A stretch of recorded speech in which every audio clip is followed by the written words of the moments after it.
Dans cette vidéo, tu vas apprendre à décomposer un nombre en produits de facteurs premiers. Pour cela, donc, je te rappelle la liste des nombres premiers qui sont plus petits que 30. Donc, pour décomposer un nombre en produits de facteurs premiers, il va falloir l'écrire donc sous forme de multiplication qui va comporter donc que des nombres premiers. Si on prend comme exemple le nombre 280, donc 280, on veut le décomposer avec donc un produit, donc une multiplication. 280 ici, vous voyez que c'est un nombre qui est divisible par 10 puisqu'il se termine par 0. Donc on peut l'écrire 28 fois 10. 28 fois 10, donc c'est une décomposition ici avec un produit puisqu'on a une multiplication. Mais 28 et 10, ce sont deux nombres qui sont pairs, donc ils ne sont pas des nombres premiers. Donc il va falloir continuer à décomposer encore ces nombres-là. 28, c'est un nombre pair, donc on a dit, on peut l'écrire 2 fois donc 14. 10, qui est un nombre pair aussi, on peut l'écrire 2 fois 5. Donc 2 fois 14 ici, c'est le 28.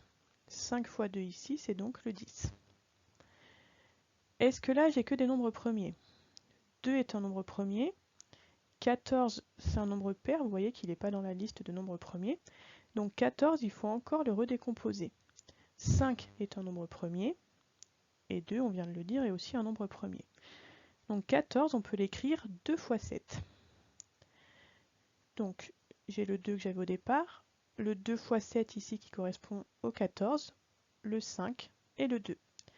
Là, j'ai donc plus que des nombres premiers. Donc ce produit-là, c'est la décomposition du nombre 280 en produit donc de facteurs premiers. Par habitude, on les écrit souvent du plus petit au plus grand ici pour les facteurs. On va avoir une deuxième méthode qui permet donc de faire cette décomposition. Si je prends le nombre 168, donc on pourrait le décomposer exactement comme on a fait ici. Il y a une deuxième méthode, une deuxième rédaction surtout, qui nous permet donc de trouver aussi cette décomposition.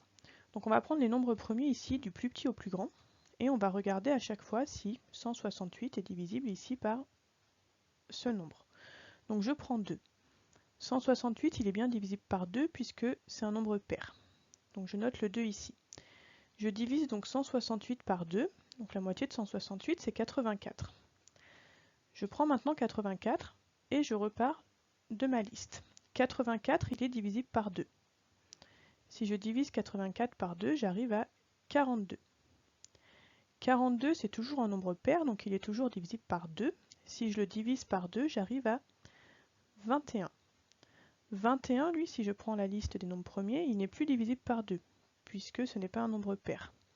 Donc je passe au nombre 3. 21 est divisible par 3. Si je divise 21 par 3, j'arrive à 7. 7, c'est un nombre premier, donc on peut le diviser par 7. Et donc 7 divisé par 7 va donner 1. Et dès qu'on arrive au 1 ici, on a terminé notre décomposition. Et la décomposition, en fait, ça va être le produit de tous ces nombres que l'on a obtenus à droite. Donc 168, c'est égal à 2 fois 2 fois 2 fois 3 fois 7. Voilà, donc tu connais deux méthodes pour décomposer un nombre en produit de facteurs premiers. Tu pourras utiliser donc celle que tu préfères.